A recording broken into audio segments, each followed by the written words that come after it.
It's been more than 1.5 years since I moved to Hong Kong, and actually I really love to be in Hong Kong, so I'm trying to do my best to stay here as much as possible. But after I moved to Hong Kong, I found many things which is different from Japan. So today I want to share 10 things which I found which this is really different from Japan. Hope you can enjoy this point. Okay, then, but I'm not saying that which is good or bad. I just want to share the differences between Japan and Hong Kong. And actually, sometimes I really like it. So yeah, just for fun. Hi. So number one, Hong Kong people is really flexible. They always change. Maybe it's because of my ex-manager. Maybe he always change his mind. So we have to make the plan, but also we have to be responsible as soon as possible, like as much as possible. So every time they change, so we need to catch up the current situation instead of following the planned things. Okay. Two is so number two, the trains rush hour is not really rush hour in Japan. The Hong Kong people also say, oh, between 8 to 10, it was rush hour, there are so many people. But for me, we still can see the space, we still can get on, but actually they just stop to get on more. Even for elevator and trains, if they see some people, the people will not come. They just stop it. Because I think every 3 minutes, the train is keep coming. Yeah, but I think it also depends on the lines, because from my home to the office, it's not that bad. But if maybe it is like an island line going to Central, maybe there are more people.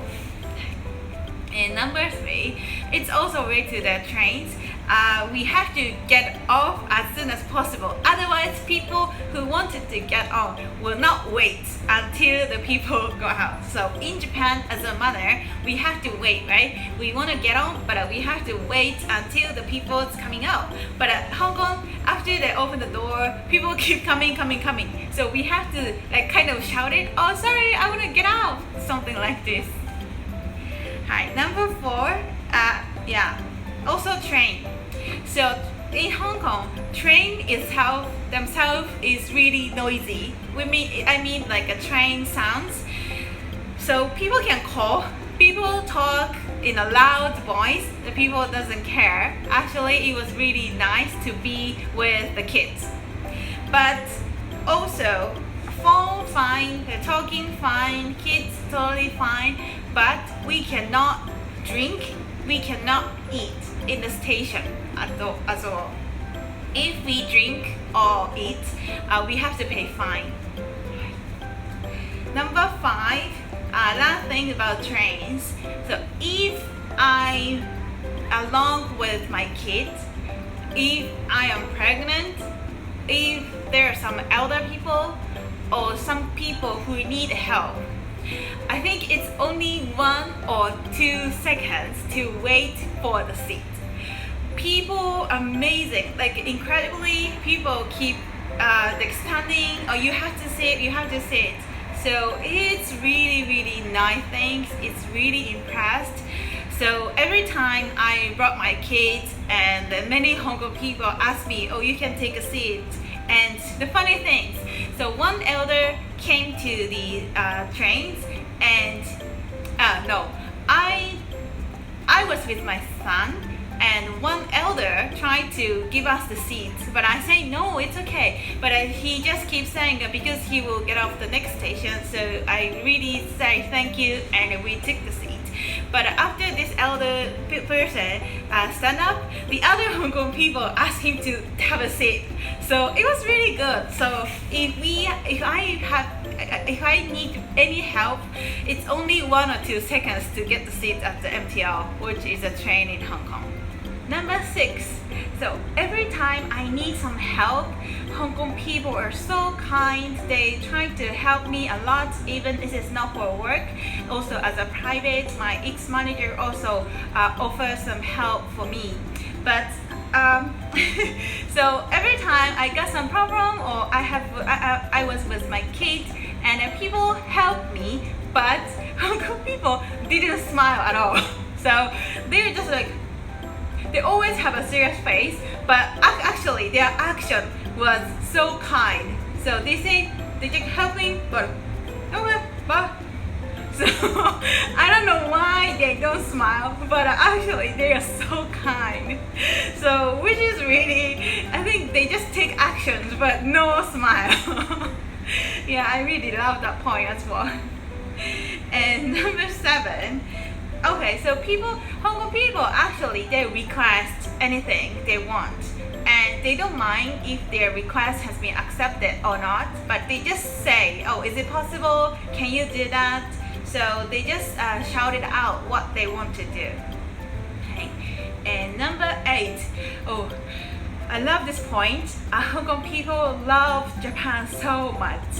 I think they've been to Japan more than myself, because I only been to some prefectures, but Hong Kong people, every time they take annual leave, the destination is Japan. They say, oh, this year I will go to Japan 3 times, like 2 or 3 times. Okay, first time I will go Hokkaido and Tokyo, Osaka, and these days they went to Shikoku or they went to Kyushu. One of my chauffeurs say that they went to Hida Takayama and they have a rental car, they drove themselves, so they've been to many places than me. And then also they love Japanese food, they love Japanese snacks, which is really good, which is I had the problem in when I was in the US, because it was really hard to find a Japanese food and restaurant, but in Hong Kong it's really easy and the people love it, and Hong Kong people knows that what is the real Japanese food, so I really can enjoy the real Japanese food, which is good. And the funny thing is that because in the past I got some cold or something, like kind of fever, and one of my colleagues said, oh, I have the really good medicine, it should be work for you. And then when I got it, do you think what is that? What was this? It was Pabron-S. And I was like, what? It is Japanese medicine, isn't it? And then she said, yeah, this medicine was the best ever in the world. So in Hong Kong, the Hong Kong people really love Japanese things, and I also got the medicine in Japan as well. Hi. And number 9, so we saw many constructions and like many new building is building up right now, but even they have like 70 floors or 100 floors, all the things. So for construction, we need some like steps, right, for the carpenters. So it is all made of bamboos. I think I'm gonna put the picture. First time I saw it, I was like, wow, it was bamboo, and I think it's really good, like eco environment. But also I was a bit scared. But yeah, because bamboo is quite like a patient and they're so flexible, so it should be okay. But I was so surprised as well. And last things, so for about the English, because sometimes I have some problem to communicate in English for local area, like local market, a taxi, or some local restaurant. It was sometimes it's problem. People cannot speak English. However, because the Hong Kong, the second public language is English. So anything related to public service, it's no problem with in English. So the visa, of course, ID card, of course, and like a post office, a labor department, what I talked about, and then also the public hospital.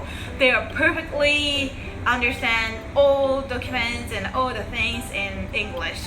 So I was really happy. If I can speak English, I have no problem to live in Hong Kong. So these are 10 points, what I surprised or what I impressed when I moved to Hong Kong. Hope you can enjoy. Bye!